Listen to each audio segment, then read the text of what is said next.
Pemirsa, pihak Muhammadiyah telah menetapkan tanggal awal puasa 2024, awal Ramadan 1446 Hijriah atau puasa 2024 jatuh pada 11 Maret 2024. Di tanggal yang sama, umat Hindu akan melakukan catur berata penyepian atau peringatan Hari Suci Nyepi.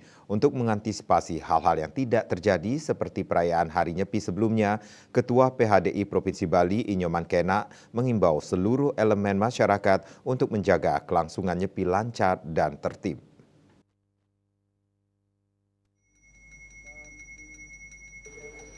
Ajakan ini tidak saja untuk umat lain yang ada di Bali, namun juga termasuk umat Hindu harus disiplin menerapkan catur berata penyepian.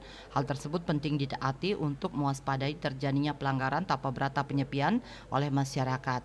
Salah satunya mencegah terulang kembali peristiwa pelanggaran nyepi seperti yang terjadi di sejumlah daerah di Bali pada tahun sebelumnya. Disadari pada nyepi-nyepi sebelumnya banyak sekali pelanggaran. Tentu ini menjadi catatan bagi umat Hindu di Bali agar ikut menjaga pelaksanaan nyepi tetap tertib dan disiplin.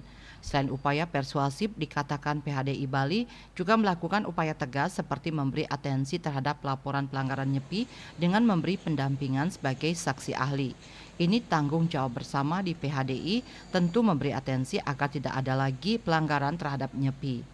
Selain itu, pihaknya juga menjalin komunikasi dengan Majelis Lintas Agama di Bali untuk ikut berkontribusi menjaga kelancaran nyepi, guna mencegah potensi konflik antar umat beragama.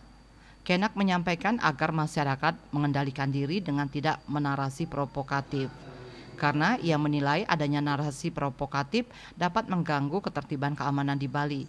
Tentu kondisi ini akan mengganggu citra Bali yang dikenal sebagai pulau toleransi. Hindu di Bali mengenal konsep Wasudewa Kutumbakam, di mana sejatinya kita semua bersaudara. Jadi, mari jaga bersama agar Bali tetap aman dan nyaman. Oleh karena itu, pihaknya mengajak masyarakat harus ikut mendukung upaya instansi-instansi pemerintah seperti TNI dan Polri agar Bali ini tetap nyaman. Jika terjadi pelanggaran, dirinya memberi kepercayaan penuh kepada penegak hukum agar pelaksanaan penegakan hukum tetap diterapkan secara adil. Winata Bali Post melaporkan.